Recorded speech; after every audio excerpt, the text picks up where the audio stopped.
Okay, let's continue, because we've got to get some things done, because we've got a job we want to quit in perhaps the next month, 6 months, year.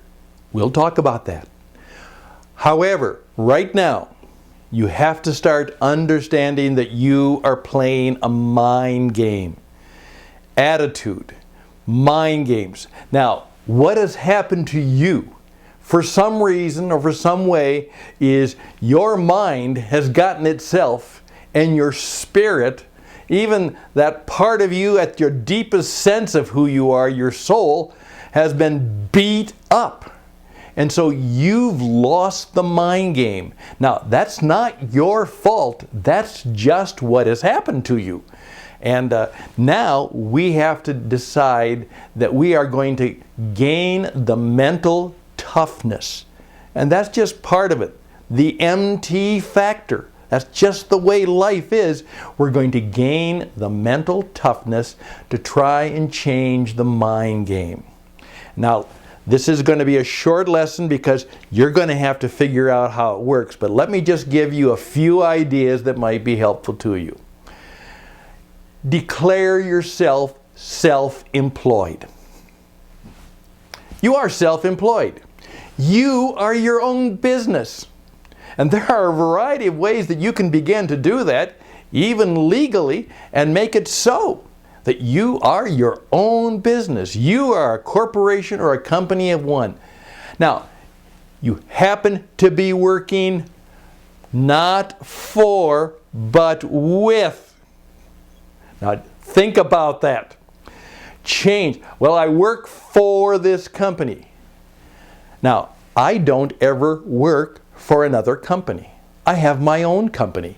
I work with other companies and other people because I'm self-employed. I have my own work, my own company, my own ways of doing things.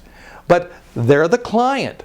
They're the customer, and because they are the client and they're the customer, in some respects, they are my boss for that day, or the boss for that project, boss for the moment. I'm never going to get out of a life in which I don't have to have somebody that I'm responsible to. Somebody is going to pay me, and when that person pays me, in effect, they are the ones who are calling the shots. You know, the old statement, him who has the gold makes the rule. That's the golden rule. So, but however, it's very different for you to say, I'm self-employed. Right now, I'm working with. Now, you may not actually say that to people, but it's how you think. And you might even sneak it in. Someone says, well, where do you work? Well, I'm working with them. What do you mean, working with? Right now, this is the position I have. I'm always looking and searching for new opportunities, but right now I'm working with them. Don't say anything nasty.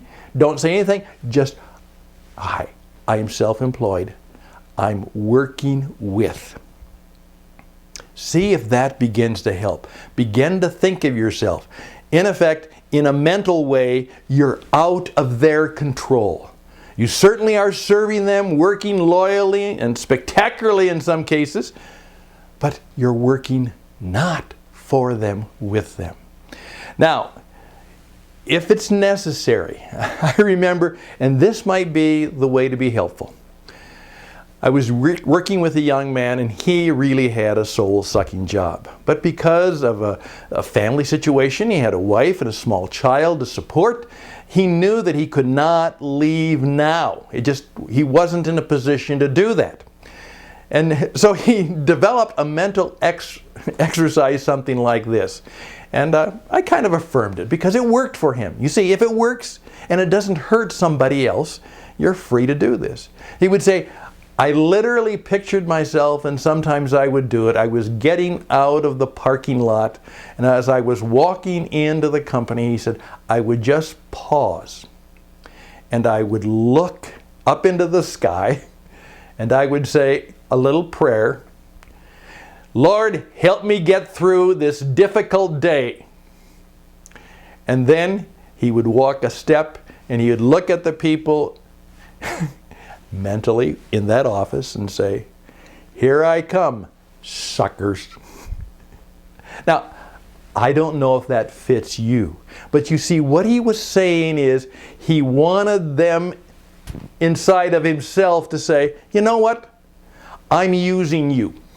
Right now, I'm working hard, but I'm not yours." In effect, I'm using you to buy time and training and opportunity. I'm not here to serve you long term. I'm here very short term. And so, in effect, if you think you're going to be using me in this very bad situation for a long time, you're the sucker, because it's not going to happen.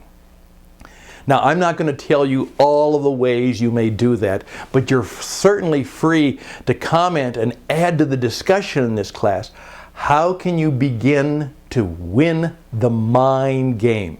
Because, as I said, if you want to quit your soul-sucking job, you first begin by asking why, so you know what's going on, and then you begin to win the mind game.